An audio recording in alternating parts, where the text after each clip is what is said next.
ইমানের মাপকাঠি কি? লজ্জা। রাসূল সাল্লাল্লাহু আলাইহি সাল্লাম বলছেন, ওয়াল হায়াউ মিনাল ঈমান, ইমানের মাপকাঠি হচ্ছে লজ্জা। এবার আপনার ইমান কতটুকু এটা বোঝার জন্যে সূরা আনফাল ৮ নম্বর সূরার ২, ৩, ৪ নম্বর আয়াতে আল্লাহ পাক বলেন, ইন্নামাল মুমিনুনাল্লাযীনা ইযা যুকিরাল্লাহ ওয়াজিলাত কুলুবুহুম ওয়া ইযা তুলিয়াত আলাইহিম আয়াতুহু যাদাতহুম ঈমানা ওয়া আলা রাব্বিহিম ইয়াতাওয়াক্কালুন আল্লাযীনা ইউনফিকুন। আল্লাহ তাআলা বলছেন, ইন্নামাল মুমিনুনাল্লাযীনা ইযা যুকিরাল্লাহু ওয়াজিলাত কুলুবুহুম ওয়া ইযা তুলিয়াত আলাইহিম আয়াতুহু। মুমিনের ঈমান মাপার মাপকাঠি হচ্ছে যখন তাদের সামনে আয়াত আলোচনা করা হয়, যখন তাদের সামনে কোরআনের বক্তব্য দেওয়া হয়, যখন তাদের সামনে হাদিসের দার্স দেওয়া হয়, যখন তারা তেলাওয়াত করে অথবা জিকির করে, তখন যাদাতহুম ঈমানা, থর থর করে তাদের ঈমান বৃদ্ধি পেয়ে যায়। সুবহানাল্লাহ। ওয়া আলা রাব্বিহিম ইয়াতাওয়াক্কালুন, আর তারা কারো উপরে ভরসা করে না, ভরসা করে কার উপর?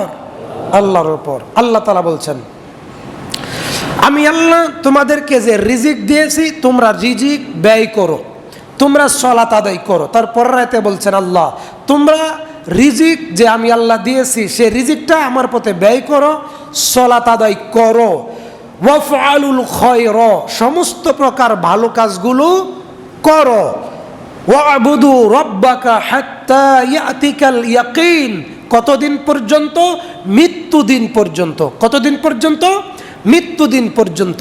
যতদিন পর্যন্ত আপনার গড়গড়ানি অর্থাৎ হায়াতের শেষ সময় পর্যন্ত উপস্থিত না হয়, অতক্ষণ পর্যন্ত নেকামলের উপরে থাকতে হবে। মুহাম্মাদুর রাসূলুল্লাহ সাল্লাল্লাহু আলাইহি ওয়াসাল্লাম বলেছেন, তিনি উল্লেখ করেছেন, বুখারী শরীফের হাদিস, আল্লাহ রাব্বুল আলামিনের নিকট ওই আমলটাই সবচাইতে প্রিয়। কোন আমলটা? যে আমলটা প্রতিনিয়ত করা হয়, কিন্তু কম হোক। কি হোক? কম হোক, ছোট হোক, অল্প হোক, কিন্তু প্রতিনিয়ত করা হয়, প্রতিনিয়ত চলে। এটা আল্লাহ রাব্বুল আলামিনের নিকটে প্রিয় আমল, এবং অল্প আমলই নাজাতের জন্য কি যথেষ্ট। সেটা কোন অল্প আমল? যেই অল্প আমল নবীর তরিকায় হবে এবং মাকবুল হবে, অর্থাৎ কবুল হবে। আল্লাহ তুমি আমাদের সমস্ত নেক আমলগুলো কবুল করো, বলেন আমিন। সম্মানিত হাজিরিন, মুমিনের জীবনের সর্বশ্রেষ্ঠ একটা গুণ হচ্ছে সবর। মুমিনের জীবনের সর্বশ্রেষ্ঠ একটা গুণ কি? সবর। কি? সবর, ধৈর্য। যদি আপনার সবর না থাকে, যদি আপনার ধৈর্য না থাকে, তাহলে আপনি ঈমানের উপরে টিকতে পারবেন না, আমলের উপরেও টিকতে পারবেন না। কেন ধৈর্যের দরকার? দেখেন, আপনি যদি সপ্তাহে একদিন নামাজ পড়েন, আপনি যদি শুধু জুমার নামাজ পড়েন, অথবা যখন মনে চায় ফাঁক পান, সুযোগ পান, অবসর পান, ব্যস্ততা না থাকে, মনটা একটু ভালো থাকে, ফুরফুরা থাকে, তখন যদি আপনি ইবাদত করেন, এই ইবাদতগুলো কবুল হবে। কথা কি বুঝেন আমার? কি বুঝলেন? যদি কেউ সারা সপ্তাহ সারা সপ্তাহ 5 ওয়াক্ত সালাত আদায় না করে, পুরো সপ্তাহ শুধু যদি জুমার নামাজ পড়ে, তার জুমার নামাজ কবুল হবে, ওইটা বাদ। যদি কেউ 4 ওয়াক্ত নামাজ পড়ে সারাদিনে, কিন্তু আসরেরটা পড়ে না, তার 4 ওয়াক্ত নামাজ কবুল হবে না, 4 ওয়াক্ত বাদ। কথা বোঝা গেছে কিনা? ফজর পড়লেন, জুহর পড়লেন, আসর মিস দিলেন, মাগরিবও পড়লেন, এশারও পড়লেন, 4 ওয়াক্ত নামাজ বাদ, কবুল হবে না, বাদ, পড়েন নাই, আমার কথা না। মুহাম্মদ সাল্লাল্লাহু আলাইহি ওয়াসাল্লাম বলছেন, মান তারাকা সালাতাল আসরে মুতাআম্মিদান ফাকাদ হাবিতু আমালুহু, রাওয়াহুল বুখারী ও মুসলিম।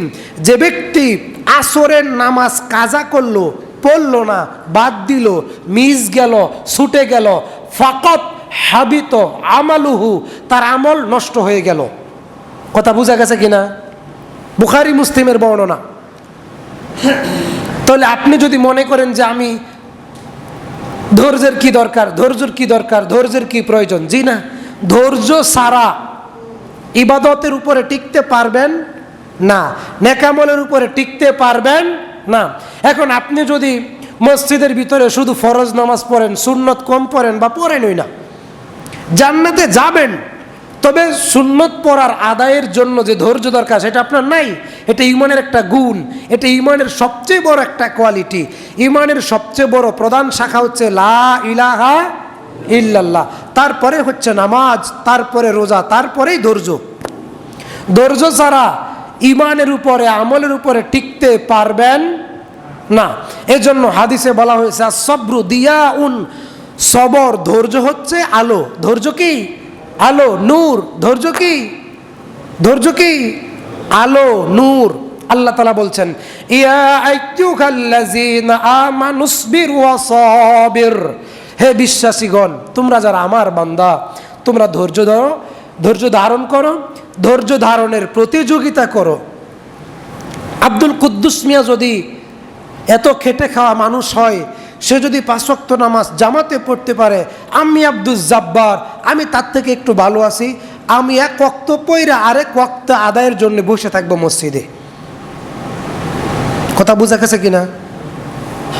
ধৈর্য ধারণ করতে বলছেন আল্লাহ, এবং ধৈর্যের প্রতিযোগিতা করতে বলছেন। ইয়া আইয়ুহাল্লাযীনা আমানুসবিরু ওয়া সাবির, হে মুত্তাকি বান্দারা আমার, তোমরা ধৈর্য ধারণ করো, ধৈর্যের প্রতিযোগিতা করো। ধৈর্য, আলোচ্য বিষয় কি? ধৈর্য।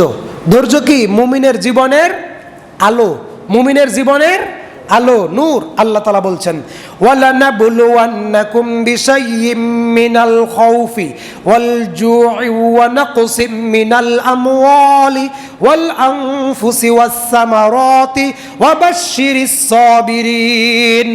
যারা ঈমান আনে আল্লাহর উপর, কার উপর? কার উপর? আল্লাহর উপর ঈমান আনে।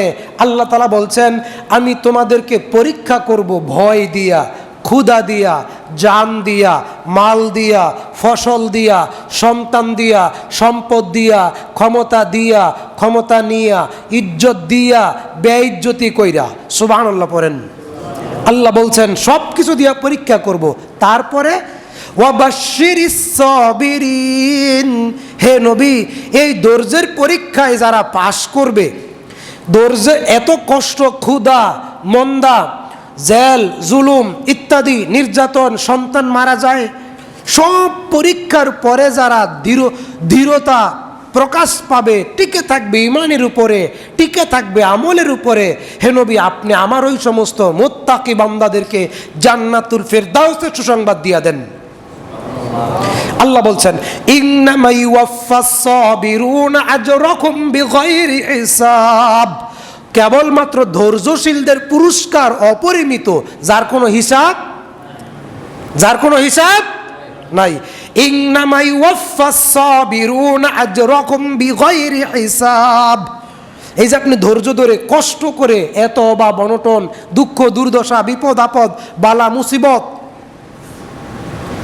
সব কিছুর ভিতরেও যে আপনি 5 ওয়াক্ত নামাজ জামাতে আদায় করতেছেন, জিকির করতেছেন, তেলাওয়াত করতেছেন, এই যে ধীরতা, এই যে কি ধীরতা, আল্লাহ বলছেন এই ধীরতার জন্য তাদের পুরস্কার কি? আজরাকুম বিগাইরি হিসাব, তাদেরকে অগণিত পুরস্কার দেওয়া হবে। সুবহানাল্লাহ। আল্লাহ পাক বলেন ওয়ালামান সাবারা ওয়া গফারা ইন্না যালিকা লামিন আজমিল উমুর, অবশ্যই যে ধৈর্য